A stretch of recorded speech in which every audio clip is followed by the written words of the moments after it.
Pai do Senhor Jesus, amada e amado do Senhor, passando aqui para te uma palavra de Deus, para edificar a tua e a minha vida, pedir perdão pelo horário, atrasei hoje aqui, mas não podia deixar de trazer essa palavra. Ora, em Lucas, capítulo 15, verso 11, vamos orar. Pai, Senhor Deus, em nome de Jesus, nos colocamos diante de Ti para pedir perdão das falhas, pensamentos, omissões, repreenda toda a fúria do inimigo, todo engano, toda armadilha e toda cilada.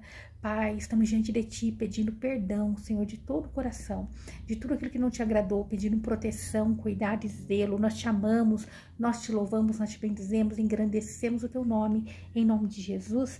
Em Lucas 15, verso 11, diz assim: E disse um certo homem tinha 2 filhos, e o mais moço deles disse a seu pai: Pai, dai-me parte dos bens que me pertence. E ele repartiu para eles a herança. E poucos dias depois, o filho mais novo, ajuntando tudo, partiu para uma terra longínqua, e ali desperdiçou os seus bens, vivendo dissolutamente. Então, veja, aqui o filho mais moço, né? Ele quis a herança. Ele não se importou com o pai, não quis ali estar afiliado daquele pai. Ele quis a herança e ele ajuntou o que ele tinha, mas que não era dele por esforço. Foi um favor ali imerecido, foi uma herança vinda do pai, e ele resolveu levar a vida dele. E havendo ele gastado tudo, houve uma grande fome na terra e começou a padecer de necessidade. Então ele foi e gastou tudo, enquanto ele tinha dinheiro, estava tudo ok, tudo bem, e depois começou a ter necessidades. O inimigo, ele é assim, ele só tira, ele não dá. Ele vai te mostrar um caminho parecendo que é bom, mas ele não acrescenta.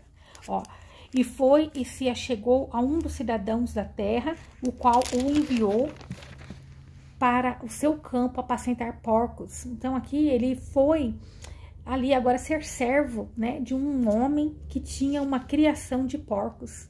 Ele foi exercer uma função que não era legal. E desejava encher o seu estômago com as bolotas que os porcos comiam, mas ninguém lhe dava nada. Veja esse homem de uma posição de filho, de herdeiro, de uma posição boa financeiramente. Ele decidiu guiar-se pelo seu próprio caminho. Quantas das vezes nós não queremos olhar o direcionamento, não queremos ver o que o Senhor está dizendo, está querendo a herança, está querendo usufruir, mas não quer estar afiliado ao pai. Quer as bênçãos, mas não quer a filiação, não quer o pai como o teu tutor. E aquele homem na mão do inimigo, enquanto ele tinha, estava bem. Mas assim o inimigo, ele vem e consome tudo que o ser humano tem. E depois, o que ele tem para dar? Nada, porque até a comida dos porcos lhe eram negado. Veja, assim é o inimigo da minha e da tua alma. Ele primeiro quer nos tirar da presença do Pai, de Deus, tirar a filiação, para que depois ele venha nos destruir. E tornando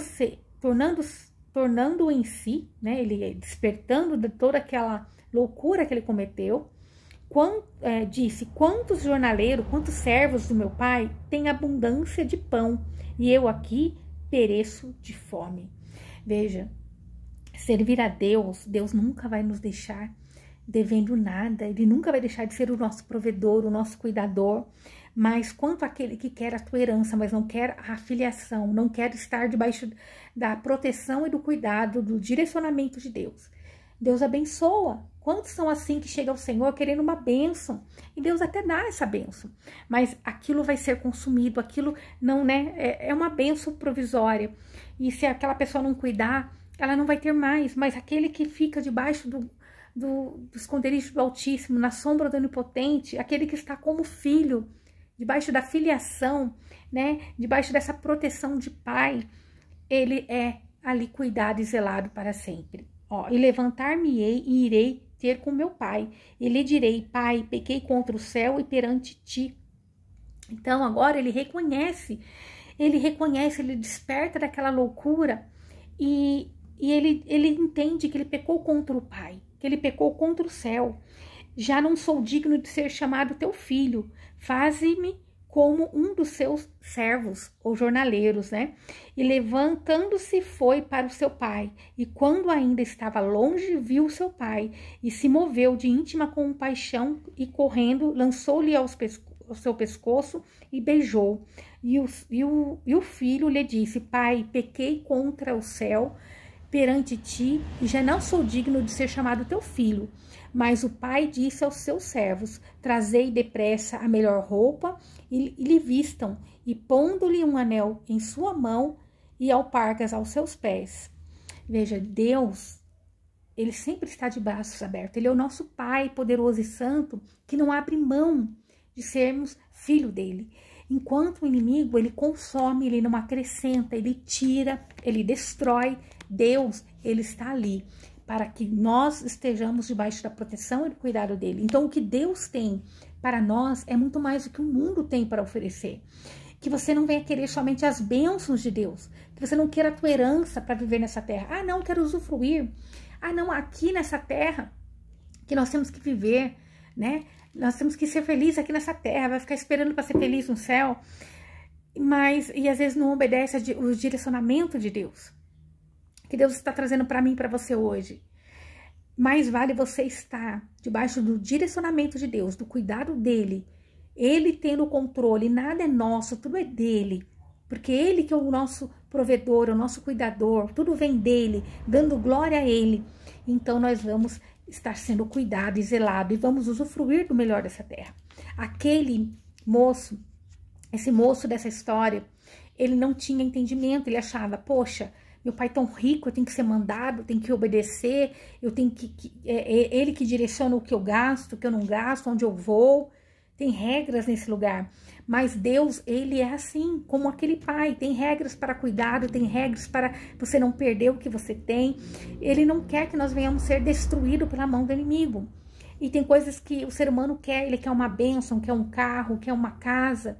Mas ele não quer estar debaixo dessa filiação, ele não quer ser filho, ele não quer estar debaixo dessa paternidade, ele não quer estar debaixo desse direcionamento. Como eu disse, muitos vão até Deus e pedem uma bênção, e Deus dá, porque ele é Deus misericordioso. Mas ele não tem como continuar cuidando, porque o devorador, ele está ali ao derredor, querendo destruir, consumir, e para que o que Deus põe na tua mão permaneça, você tem que estar debaixo das bênçãos de Deus. Mas quando esse filho pródigo volta, Deus, ele não vai apontar. Como aquele pai, ele não ficou apontando, mas ele deu o melhor, ele estava de braços abertos. Ele quer reconhecimento das nossas falhas. Ele quer que nós venhamos reconhecer que nós somos falhos, pecadores, que nós erramos, né? E ele não vai nos apontar, porque ele vai acrescentar as bênçãos e as misericórdias que ele tem sobre a minha e sobre a tua vida. E olha o que ele disse: e trazei o bezerro cevado e matai-o, e comamos e nos alegramos. Então, o verdadeiro amor é esse de Deus para conosco, que ele se alegra, ele faz uma festa no céu quando ele vê um pecador arrependido. Enquanto o inimigo da nossa alma, ele não quer a nossa alegria, ele nos dá falsa paz, falsa alegria, ele dá falsa prosperidade, porque tudo que ele faz para nós, um dia ele vai querer cobrar, e vai ser um preço caro que vai custar a tua alma. Então Deus, ele sempre nos direciona para que nós venhamos estar no centro da vontade dele. Ó, comamos e nos alegramos, porque este meu filho estava morto e reviveu, tinha se perdido e foi achado, e começaram a alegrar-se. E o seu filho mais velho estava no campo, e quando veio e chegou perto da casa, ouviu a música e a dança, e chamando um dos servos, perguntou-lhe o que era aquilo, e ele lhe disse: teu irmão veio, teu pai matou o bezerro cevado para lhe fazer uma festa. Então ele se indignou e não queria entrar. E saindo o seu pai, lhe rogava que entrasse. Mas ele respondendo disse ao pai: eis que te sirvo há tantos anos, sem nunca transgredir o teu mandamento, e nunca me deste um cabrito para alegrar-me com os meus amigos. Mas quando veio o meu irmão, o teu filho, que desperdiçou os teus bens com as meretrizes, mataste o bezerro cevado. E ele lhe disse: filho, tu sempre estava comigo, e todas as minhas coisas são tuas, mas era justo alegrarmos e folgarmos quando este teu irmão estava morto e reviveu, tinha se perdido e foi achado. Então veja que a volta de um filho transgressor, a volta de um filho que se perdeu no caminho, ela vai trazer divisões, ela vai trazer perseguições, ela vai trazer a inveja, porque aquele que estava, ele não consegue entender que ele estava vivendo melhor com Deus, e aquele que está chegando, ele precisa ser bem recebido, ele precisa da misericórdia, ele precisa do aconchego do Pai. Então nós vemos que o inimigo, ele usa até aqueles que estão por perto. Sabe o que Deus está dizendo? Eu não sei quais os caminhos que você tem seguido, eu não sei qual foi o direcionamento que você tomou no meio da sua caminhada, mas Deus hoje te chama como um pai que chama com um filho. Ele chama para você sentar à mesa, ele te chama para você comer no banquete, ele te chama para te abençoar, ele quer tirar tuas vestes de vergonha e trazer uma veste de honra na tua cabeça, para a glória dele. Ele quer te vestir com as melhores roupas, que é de honra diante dos homens, da glória dele sendo derramada sobre a sua vida. Mas não se importa com os olhares, não se importa com aqueles que vão dizer, mas quem é esse? Ele não é merecedor, como assim dar um lugar de honra para esse ou para essa, sendo que ela desprezou, por um tempo esteve longe da tua presença, Senhor. Mas o Pai poderoso e santo, ele se alegra quando um pecador arrependido volta, em nome de Jesus. E aquele que às vezes está ali, ele não entende que todo o tempo ele não precisou ser honrado, porque ele estava vivendo o melhor de Deus para a vida dele, em nome de Jesus. Então, que essa palavra fique no teu coração. Não queira somente as bênçãos de Deus, não queira apenas viver um momento, mas queira estar como filho, debaixo dessa filiação, debaixo dessa proteção do Pai poderoso e santo, em nome de Jesus. Amém? Que o Senhor te abençoe e te guarde, faça o rosto dele resplandecer sobre você, que ele te traga paz, a paz que excede todo entendimento humano. Glória a Deus, aleluia.